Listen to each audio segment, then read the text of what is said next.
tanim nating papaya. Ayan.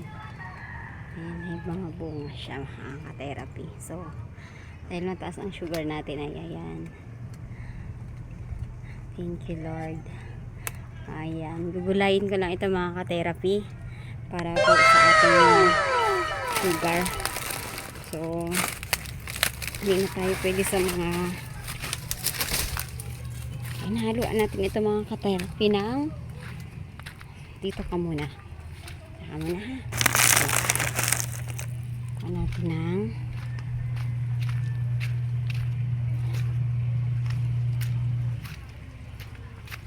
yan. Alam niyo ito mga ka-therapy? Yan o. Saka tayo gulay. Yan. Halo natin. So, kailangan natin magulay. Ang taba naman ng saluyot. Grabe. Taba-taba. Yan. Gulay tayo nito. Mataas na. Mataas pa sa akin. Yan. At ang healthy ng dahon, no? Walang ano. Ay. Dito lang. Yan. Tapa. Ayan ha. May kainin natin ito. Pero muna ihalo natin. Sa sunod naman yung talbos ng kamote. Yan. Ihalo natin ito sa papaya. Sabawan lang natin mga ka-therapy.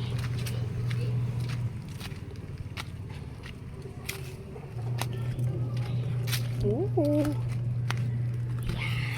So, hair. Yan. Kumakain ba kayo nito mga ka-therapy? Ayan, ihutot natin yung puno na yan. Kumakain ba kayo nito? Ayan. Ito ay napakaraming sustansya na makukuha natin dito. So, ayan, meron tayong badyang. Laki, no? Sa garden. Grabe talaga. Ito, muntik na ito mamatay. Then, marami itong ano siya. Nagkaroon ng mga binhi. At itatransfer natin yung mga therapy. Ayan ang ating badyang. Ang laki ng puno. Ayan. Ang gandang araw mga ka-therapy. Ayan mga ka-therapy. At niluluto na nga po natin ang ating papaya with saluyot. Ayan. Wala po tayong hinalo dyan maliban sa asin at konting magic sarap. Ayan. Para healthy talaga. Masarap sa ato may chicharon kaso hindi naman healthy ang chicharon. Ayan ang ating kakainin ngayon. Pero syempre kailangan natin maglagay ng konting rice para medyo mabusog tayo.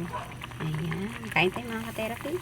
Ayan. Since naglaba ako mga ka-therapy ay hindi ko na video yung kain ko kanina. So, panggabi na itong kain ko. So, ito yung niluto ko kanina. Kasi ako mga ka-therapy ay mataas ang blood sugar. So, diabetic yata si ka-therapy. As in, diabetic talaga. Ayan. At nagpa-check up nga po tayo mga ka-therapy ay sa medical natin ay lumabas na mataas. Sobra ang sugar natin. Nagpawa 295 yung huli. 295. Pero, hindi siya fasting. Ayan. So, ayan. Kuha tayo ng kaunting kanin. So, dahil kailangan talaga ang kanin.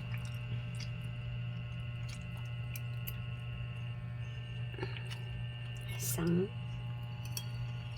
yan. Yan. Pwede na ba ito? Pwede na yan. So, yan. Meron ako natuklas sa mga ka-therapy kanina. So, ang gagawin natin dito ay ibubuhos na lang natin. So, before mga ka-therapy ay solid talaga na kanin ang kinakain ko. So, inaisip ko lang naman ito. Naisip ko lang to. Then, kanina ay nagpa-check tayo. Kumain tayo ng 1 PM. Tapos nagpa-check tayo ng sugar ng 7 PM. Then, nagulat ako mga ka-therapy. Ang blood sugar ko ay 105 na lang. So, parang okay siya. Busog ako. Pero, bumaba pa yung sugar ko. Ayan, 105 for the first time. Nag 105 tapos hindi siya fasting kasi palagi nakaraan kahit may gamot akong iniinom ay nakaraan ay ano siya 214 so hindi ako bumababa ng 200. So naisip ko lang itong papayang tanim natin. So kanina hindi wala po akong dalang phone nung nagpa-blood test ako. At super saya ko kasi first time na ang blood sugar ko ay nag 105. Ang saya-saya ko mga ka-therapy. Kasi nung nag-massage ako nakaraan, binigyan ako ni client ng cake na matatamis. So ito. So pray tayo mga ka-therapy. Mamaya itong sinamin sa natin. Tayo mga ka-therapy.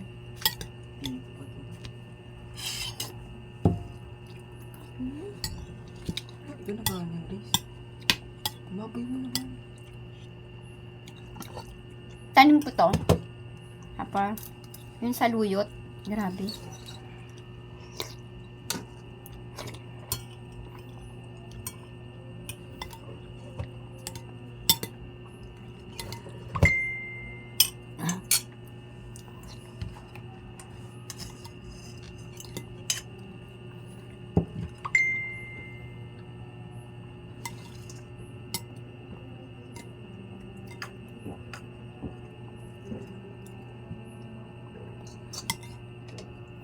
Ang lambot ng papaya.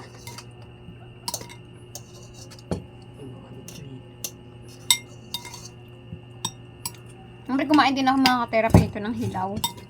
Kanina.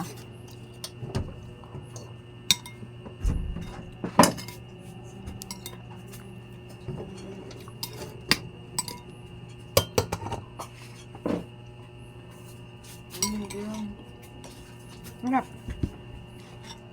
Okay.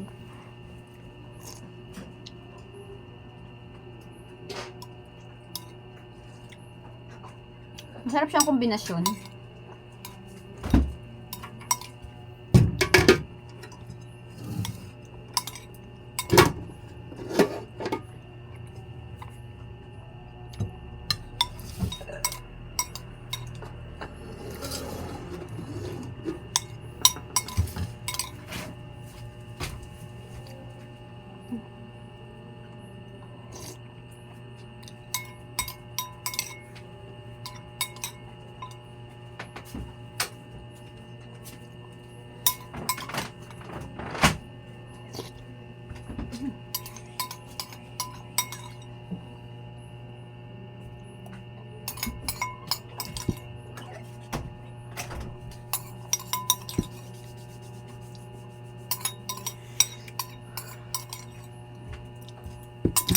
Simot na po mga ka-therapy. Ubus na po natin. Yan, magandang gabi po sa ating lahat. Ayan. Good night po.